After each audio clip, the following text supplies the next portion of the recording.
নমস্কার বন্ধুরা, আটানা ব্লগ আমার চ্যানেলে আপনাদের স্বাগত। তো আজকে বানাবো আমি চিকেন সসেস বানাবো ঘরেই। এটা কিন্তু দোকানের থেকে বেশি টেস্টি এবং হেলদি। এটা অনেক দিনই আমরা রেখে খেতে পারবো। তো চিকেন সসেস না বাড়িতে বানালে যতটা হেলদি হবে দোকানে ততটা হয় না। আমরা অনেক সময় আনহেলদির ভয়ে দোকানের জিনিস খেতে চাই না। তো বাড়িতে যদি এটাই আমি বানিয়ে নেই খুব অল্প সময়ের মধ্যে অল্প জিনিস দিয়ে, তাহলে কেমন হয় চলুন দেখে নেই কী কী লাগবে। এখানে 400 গ্রাম চিকেন নিয়েছি, এটাকে ধুয়ে জল ঝরিয়ে একদম শুকনো টাইপ করে নিয়েছি। এবার এই চিকেনগুলোকে না টুকরো টুকরো করে নিয়েছি, যেহেতু আমি গ্রাইন্ডারে দিয়ে গ্রাইন্ড করে নেব, তো সেই জন্য একটু ছোটো ছোটো টুকরো করে নিতে হবে। তো চিকেনগুলো আমি গ্রাইন্ডারের মধ্যে দিয়ে এটাকে গ্রাইন্ড করে নেব। সব চিকেনটাই আমি এর মধ্যে দিয়ে দিলাম, শুধু চিকেনটাকেই আমি এখন গ্রাইন্ড করব। তো দেখুন মিক্সিতে এটাকে আমি গ্রাইন্ড করে নিয়ে এসেছি, খুব সুন্দরভাবে এটা গ্রাইন্ড হয়ে গেছে। এর ভিতরে দানা দানা নেই, আর থাকলেও অসুবিধে নেই, যেহেতু এখানেই শেষ না, বাকি আর একটু করতে হবে।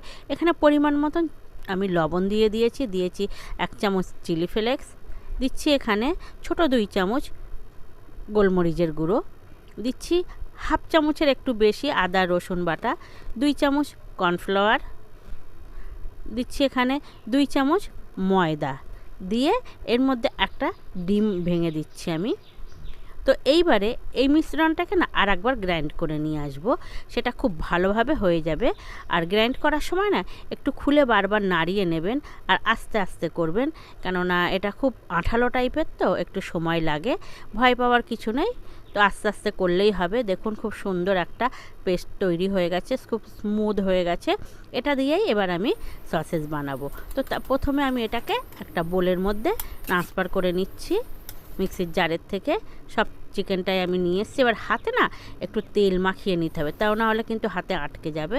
তো এরকম ছোট ছোট আমি গোল্লা টাইপের বানিয়ে বানিয়ে নামিয়ে নিচ্ছি টুকরো টুকরো করে, তাহলে না এটা পাকাতে সুবিধা হবে, কারণ একটু আঠালো টাইপের। তো এরকম একটা স্টিলের থালার উপরে নিলে না এটা তেল তেলে ভাব আছে, একটু তেল মাখিয়ে নিলেও আরও সুবিধে।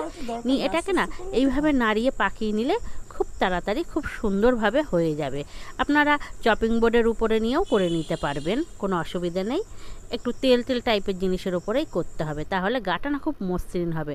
তো এবার একটা ফয়েল পেপার নিয়েছি, ফয়েল পেপারের উপরে দিয়ে আমি এটাকে ভাঁজ করছি। আপনাদেরকে আমি দেখিয়ে দিচ্ছি কিভাবে ভাঁজ করছি। এটা না একটু বেশ ধৈর্য ধরে একটু টাইম নিয়ে সুন্দরভাবে এটাকে ভালো করে ভাঁজ করে এর ভিতরে ফোল্ড করে নিচ্ছি আমি। দেখুন সুন্দরভাবে দিয়ে আপনারাও ঠিক এইভাবে করে নেবেন। আর একটা আমি দেখিয়ে দিচ্ছি, এইভাবে র্যাপারের মধ্যে দিয়ে এভাবে র্যাপ করে নেবেন খুব সুন্দরভাবে। র্যাপার দেখুন কত সুন্দরভাবে হয়ে যাচ্ছে, অসুবিধে নেই, খুব অল্প সময়ের মধ্যে হয়ে যায়। আর এই 2 মুখটা না খুব ভালোভাবে পেঁচিয়ে মুড়িয়ে দেবেন, যাতে এর ভিতরে জল না যায়, যেহেতু এটা আমি জল দিয়ে ফুটিয়ে নেব। তো দেখুন আমার সবগুলো তৈরি হয়ে গেছে, কত সুন্দরভাবে মুখগুলো মুড়ে দিয়েছি। এইভাবে চেপে না একটু মুড়ে দিতে হবে। তো এখানে জল কিন্তু অলরেডি আমার ফুটে এসছে, এর মধ্যে আমি সসেসগুলো দিয়ে দেবো। এবারে সব সসেসগুলো একটা একটা করে আমি দিয়ে দিচ্ছি, দিয়ে এটাকে আমি ফুটিয়ে নেব মিনিট 10 লো টু মিডিয়ামে ফ্লেমটা রেখে গ্যাসের ফুটিয়ে নেব এটাকে। তো আমি এটাকে না ঢাকা দিয়ে ফুটিয়ে নিচ্ছি মিনিট 10 টাইম ধরে। তো এইভাবে বাড়িতে করলে না খুব হেলদি এবং টেস্টি হয়।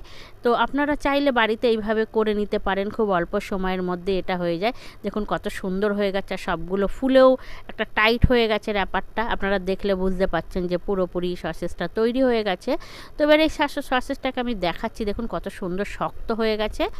তো এবার এটাকে না ঠান্ডা জলের মধ্যে আপনি মিনিট 20-25 ভিজিয়ে রেখে দেবেন, তারপরে র্যাপারটা খুলবেন।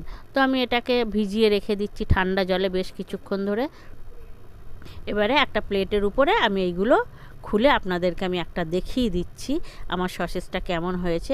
আপনারা চাইলে বাড়িতে এইভাবে বানিয়ে নিতে পারেন, খুব অল্প সময়ে অল্প খরচেই হয়ে যায়। বন্ধুরা আমার ভিডিওটা কেমন লেগেছে কমেন্টে অবশ্যই জানাবেন, ভালো হলেও জানাবেন, খারাপ হলেও জানাবেন। আপনাদের একটা কমেন্ট কিন্তু আমাদের ভিডিও করতে মোটিভেট করে। তো দেখুন কত সুন্দরভাবে সসেসগুলো হয়ে গেছে, হেলদি টেস্টি। বাড়ির থেকে হেলদি আর কোনো খাবারই হয় না। তো আপনারা চাইলে বাচ্চাদেরকে কিন্তু এইভাবে বাড়িতে বানিয়ে দিতে পারেন, আর ফ্রিজেও এটাকে এয়ারটাইট কন্টেনারে রেখে দিলে আপনারা সময় মতন বার করে নিয়ে বাচ্চাদেরকে দিতে পারবেন। কোনো রকম আর্টিফিশিয়াল কালার ছাড়াই আপনি এইভাবে সসেস বানিয়ে নিতে পারবেন।